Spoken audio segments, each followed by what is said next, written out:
নূর Islamic scribe চ্যানেলে আপনাদের সবাইকে স্বাগত। চ্যানেলটি সাবস্ক্রাইব করে আপনারা পাশে থাকবেন। আসসালামু আলাইকুম ওয়ারাহমাতুল্লাহি ওয়াবারাকাতুহ। প্রিয় ভাই ও বোনেরা, আজ আমরা এমন দুটি নেয়ামতের কথা বলবো যা হয়তো আমাদের ঘরের তাকেই পড়ে আছে, কিন্তু আমরা তার গভীরতা অনুভব করি না। আমাদের জীবন আজ ব্যস্ততা, দুশ্চিন্তা, অসুস্থতা আর অস্থিরতায় ভরা। মানুষ সুস্থ থাকার জন্য কত কিছু করে, কিন্তু ভুলে যায় আল্লাহ তাআলা আমাদের জন্য সহজ, প্রাকৃতিক এবং বরকতময় উপায়ও রেখে দিয়েছেন। কালো জিরা ও মধু শুধু খাবার নয়, এগুলো আমাদের ঈমানের সাথে যুক্ত, আমাদের নবী সাল্লাল্লাহু আলাইহি ওয়াসাল্লামের সুন্নাহর সাথে যুক্ত এবং আমাদের জন্য আল্লাহের রহমতের জীবন্ত নিদর্শন। যখন আমরা এই নেয়ামতগুলোর দিকে তাকাই, তখন বুঝতে পারি আল্লাহ আমাদের প্রয়োজন জানেন, আমাদের দুর্বলতা জানেন এবং তিনি আমাদের জন্য শিফার পথ সহজ করে দিয়েছেন। কালো জিরা, যার বৈজ্ঞানিক নাম নাইজিলা স্যাটাইভা, দেখতে ছোট হলেও তার মর্যাদা বিশাল। রাসূলুল্লাহ সাল্লাল্লাহু আলাইহি ওয়াসাল্লাম বলেছেন, এতে মৃত্যু ছাড়া সব রোগের শিফা রয়েছে। এই কথার ভেতরে যে আশা লুকিয়ে আছে, তা একজন অসুস্থ মানুষের জন্য এক বিশাল সান্ত্বনা। যখন মানুষ চিকিৎসার রিপোর্ট হাতে পায়, যখন ভয় তার হৃদয়কে আচ্ছন্ন করে ফেলে, তখন নবীজির এই বাণী যেন আলো হয়ে জ্বলে ওঠে। তবে আমাদের মনে রাখতে হবে, শিফা দানকারী একমাত্র আল্লাহ। কালো জিরা কোনো জাদুর বস্তু নয়, এটি আল্লাহের সৃষ্টি, একটি মাধ্যম, কিন্তু এই মাধ্যমটি সুন্নাহর মাধ্যমে আমাদের কাছে এসেছে। তাই এতে রয়েছে আধ্যাত্মিক বরকত ও বিশেষ মর্যাদা। আমরা যখন বিসমিল্লাহ বলে কালো জিরা গ্রহণ করি, তখন শুধু শরীরের যত্ন নিই না, বরং আমরা একটি সুন্নাহকে জীবিত করি। আমাদের প্রতিটি নিয়ত গুরুত্বপূর্ণ। যদি আমরা নিয়ত করি, হে আল্লাহ, আপনি এতে শিফা দিন, তাহলে সেই ছোট দানা আমাদের জন্য ইবাদাতে পরিণত হয়। কালো জিরা শরীরের রোগ প্রতিরোধ ক্ষমতা বাড়াতে সাহায্য করে, হজম শক্তি উন্নত করে, ঠান্ডা কাশিতে উপকার দেয় এবং শরীরকে ধীরে ধীরে শক্তিশালী করে তোলে। নিয়মিত ও পরিমিত ব্যবহার শরীরের ভারসাম্য রক্ষা করতে সহায়ক হতে পারে, কিন্তু সবচেয়ে বড় শক্তি আসে আমাদের ঈমান থেকে, যখন আমরা বুঝি যে সব কিছু আল্লাহের নিয়ন্ত্রণে। এবার আসি মধুর কথায়। আল্লাহ তাআলা পবিত্র কোরআনে বলেছেন যে মৌমাছির পেট থেকে বিভিন্ন রঙের পানীয় বের হয়, যাতে মানুষের জন্য রয়েছে শিফা। একটি ক্ষুদ্র মৌমাছি ফুল থেকে ফুলে উড়ে বেড়ায়, তার শ্রম ও শৃঙ্খলার মাধ্যমে তৈরি হয় মধু।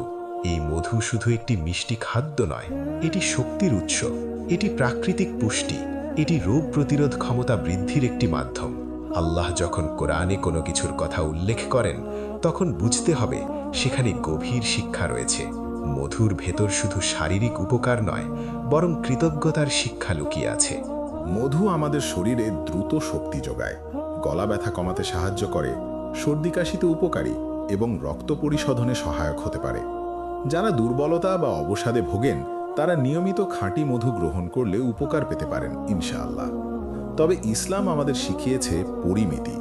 অতিরিক্ত কিছুই ভালো নয়, তাই আমরা ভারসাম্য বজায় রাখব এবং আল্লাহর দেওয়া নেয়ামতকে সম্মানের সাথে গ্রহণ করব। যখন কালো জিরা ও মধু একসাথে গ্রহণ করা হয়, তখন তা সুন্নাহের এক সুন্দর সমন্বয় হয়ে দাঁড়ায়।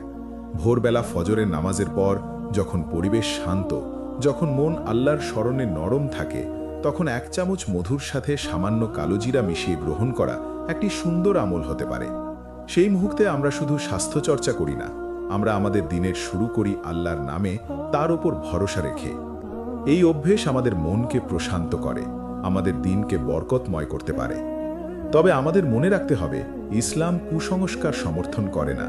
আমরা কখনোই কালো জিরা ও মধুকে অতিরঞ্জিত করে এমনভাবে দেখব না যেন এগুলো সব সমস্যার জাদুকরী সমাধান। আমরা চিকিৎসকের পরামর্শ নেব, প্রয়োজন হলে ওষুধ গ্রহণ করব এবং একই সাথে সুন্নাহর চিকিৎসাকে গুরুত্ব দেব, কারণ দুনিয়ার সব শিফা আল্লাহর ইচ্ছার ওপর নির্ভরশীল। আমরা চেষ্টা করি, কিন্তু ফলাফল তার হাতে। এই উপলব্ধি আমাদের অন্তরকে শান্ত রাখে। আজকের যুগে আমাদের অনেক রোগ মানসিক ও আধ্যাত্মিক। আমরা দুশ্চিন্তায় ভুগি, ভবিষ্যতের ভয় করি, অন্যের প্রতি হিংসা পোষণ করি, নিজের প্রতি হতাশ হই। এসব রোগের চিকিৎসা শুধু ওষুধে নয়, বরং আল্লাহর স্মরণে, সুন্নাহার পথে ফিরে আসায়। যখন আমরা প্রতিদিন আল্লাহর দেওয়া সহজ নেয়ামতগুলো কৃতজ্ঞতার সাথে গ্রহণ করি, তখন আমাদের অন্তরও ধীরে ধীরে সুস্থ হতে থাকে। কালো জিরা ও মধু আমাদের মনে করিয়ে দেয়, আল্লাহ আমাদের প্রতি দয়ালু, তিনি আমাদের জন্য সহজ পথ রেখেছেন। আমাদের পরিবারে এই অভ্যাস গড়ে তোলা খুব গুরুত্বপূর্ণ। সন্তানদের শেখানো উচিত যে এটি শুধু খাবার নয়, এটি সুন্নাহ।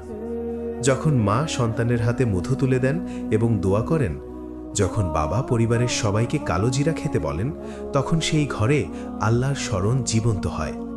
ছোট্ট একটি কাজ, কিন্তু তার প্রভাব প্রজন্মের পর প্রজন্মে ছড়িয়ে যেতে পারে। এভাবেই সুন্নাহ বেঁচে থাকে। আমরা যেন সবসময় কৃতজ্ঞ থাকি। আল্লাহর নেয়ামত যত ছোটই হোক, তা অবহেলা করা উচিত নয়। কালো জিরার ছোট দানা ও মধুর ছোট চামচ আমাদের শেখায় আল্লাহর রহমত বিশাল, কিন্তু তা অনেক সময় ছোট জিনিসের মধ্যে লুকানো থাকে। আমরা যদি কৃতজ্ঞ হই, আল্লাহ আমাদের জন্য বরকত বাড়িয়ে দেন।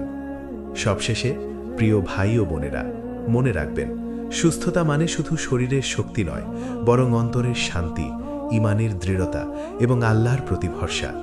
কালোজিরা ও মধু আমাদের জীবনে সেই ভরসা ও কৃতজ্ঞতার শিক্ষা দেয়। আমরা যেন প্রতিদিন দোয়া করি, হে আল্লাহ, আপনি আমাদের শরীরকে সুস্থ রাখুন, আমাদের অন্তরকে পবিত্র রাখুন, আমাদের ঈমানকে দৃঢ় করুন এবং এই ছোট নেয়ামতগুলোর মাধ্যমে আমাদের জীবনে বড় বরকত দান করুন। আল্লাহ আমাদের সবাইকে তার সন্তুষ্টির পথে চলার তৌফিক দিন এবং আমাদের শেষ পরিণতি জান্নাতুল ফিরদাউস করুন। আমিন।